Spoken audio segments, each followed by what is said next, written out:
हजरत मालिक बिन दिनार फरमाते मैंने 60 हज किए। एक हज के मौके पर मैंने बड़ा रश देखा, लाखों का इज्तिमा हुआ। कहते लाखों का मजमा था तो मेरे दिल में ख्याल आया, मैंने कहा अल्लाह इतने लोग आए हैं, इनका हज कबूल भी हुआ कि नहीं। फरमाते मैं सोच रहा था तो रात को ना ख्वाब में मैंने किसी कहने वाले को कहते हुए सुना कि सबका कबूल हो गया।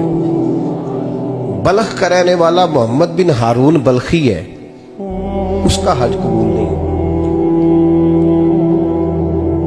फरमाते शहरों के अलग-अलग खैमे लगते थे। अब भी आप हज करने जाएं तो पाकिस्तानियों की रिहाइशें अलग होती हैं, इंडियन की अलग, बांग्लादेश की अलग, मिस्री यमनी सब लोग अलग-अलग रिहाइशें होती, झंडे लगे होते हैं मुल्कों के। कहते मैंने सवेरे उठ के ढूंढना शुरू कर दिया, ढूंढता हूं वो बंदा मिले। कहते जहां बल्ख शहर के लोग रहते थे वहां चला गया तो मैंने लोगों से पूछा तुम में मोहम्मद बिन हारून बल्खी कौन है। लोग कहने लगे वो तो बड़ा नेक आदमी है, परहेजगार है, बड़े भोले भाले, बड़े अल्लाह वाले, रियाज आपको बस हम ही जानते, वो तो बड़ा नेक है, परहेजगार आदमी। तो मैंने कहा अच्छा कहाँ है। उन्होंने कहा पहाड़ के पीछे उसने खैमा लगाया हुआ है, सारी रात इबादत करता है, सारा दिन रोजा रखता है, कायमुल लैल है, साइमुद दहर है। क्या बात। फरमाते मैं उन लोगों की बात सुन के हैरान हो गया कि मुझे क्या बताया गया, ये क्या कह रहे हैं। फरमाते मैं पहाड़ के पीछे गया। हज़रत मालिक बिन दिनार अलैहिर्रहमा फरमाते हैं जब मैं वहां पहुंचा तो मैंने उस शख्स को मुसल्ले पे बैठे देखा। कसरत इबादत के आसार उसके वजूद पर नजर आ रहे थे, सीधा बाजू उसका कटा हुआ था। फरमाते 2 रकते मुकम्मल करके ना मैंने उससे अस्सलामु अलैकुम कहा तो मुझे कहने लगा वालेकुम सलाम, आप मालिक बिन दिनार हैं। मैंने कहा बड़ी इसकी फिरासत है। फरमाते फिर उसने ठंडी सांस ली, कहने लगा आपको ख्वाब आई होगी कि मेरा हज कबूल नहीं। फरमाते मुझ पर और बिजली गिरी कि क्या कह रहा। मैंने कहा यार लोग भी तेरी तारीफ कर रहे हैं और तेरी बसीरत भी बड़ी है, तो ये माजरा क्या है। कहने लगा आप ना पूछें। ये कह के उसने रोना शुरू किया, देर तक रोता रहा। मैंने कहा नहीं यार तू बता। कहने लगा नहीं आप ना पूछें, आप नाराज हो गए। मैंने कहा मैं नहीं होता, तू बोलना। कहने लगा हुजूर 24 साल हो गए मुझे हज करते हुए, 24 साल, 24वां हज है मेरा, और हर साल कोई अल्लाह का वली आके बताता है कि जा चला जा तेरा कोई नहीं कबूल हुआ। बेपरवाही वेख सज्जन दी जिथे किसे दी पेश न जावे, उन्हें ताजा वाले दर दर रोले ते मंगते तख्त बिठावे। आजम किसे नु कारा मिलदा ही कोई काबे ओ खाली आवे। कहते हैं उसने मुझे कहा हुजूर 24वां हज है, हर साल कोई बताता है। मैंने कहा तेरी गलती। कहने लगा मैं अपनी माँ का नाफरमान। मैंने कहा वाकया क्या हुआ। कहने लगा हजरत अल्लाह ने मुझे दौलत दी, माल दिया, जमीनें दी तो मैं अय्याश हो गया। इमाम मालिक बिन दिनार रहमतुल्लाह अलैह फरमाते मुझसे कहने लगा पैसे आए तो मैं अय्याश हो गया। रमजान का महीना था, असर के बाद मेरी अम्मा इफ्तारी की तैयारी कर रही थी, मैं गया, मैंने कहा शराब पी हुई, अम्मा रोटी दे। तो अम्मा कहने लगी शर्म कर, शर्म कर, रोजा रखा नहीं तो जिन्होंने रखा है उनका तो ख्याल कर। कहते अम्मा की बात का मुझे गुस्सा लगा।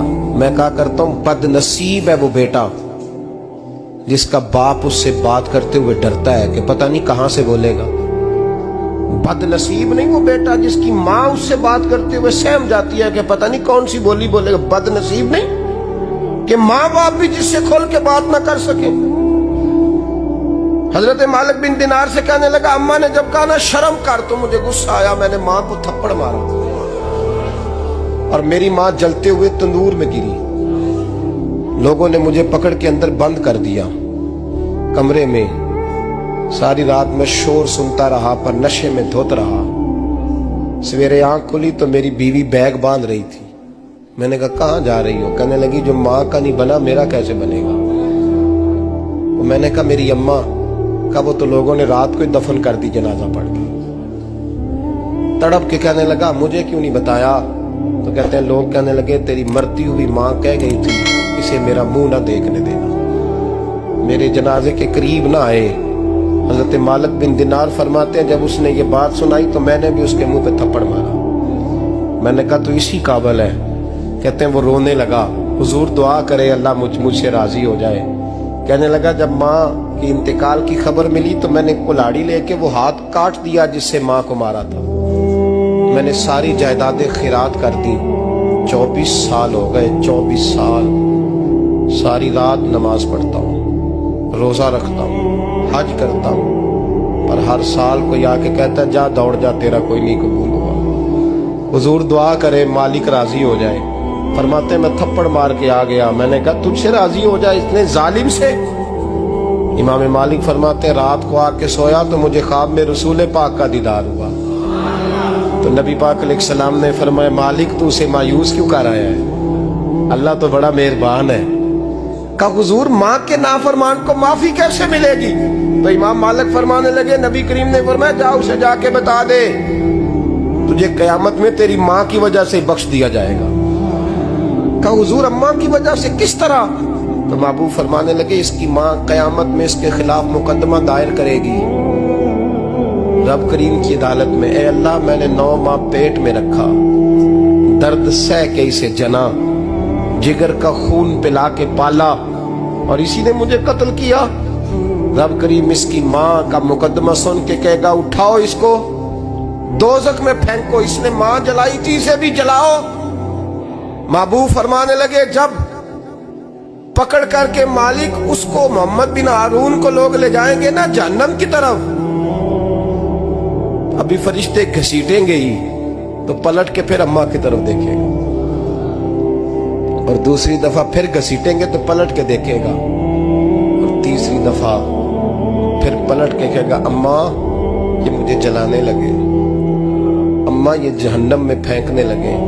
میرے حبیب فرمانے لگے وہ جل کے مرنے والی ماں وہاں بھی بول پڑے گی, کہے گی یا اللہ چل میں نے معاف کیا تو بھی معاف کر دے, اے اللہ میں نے معاف کیا تو بھی معاف کر دے, اللہ تو معاف کر دے اسے.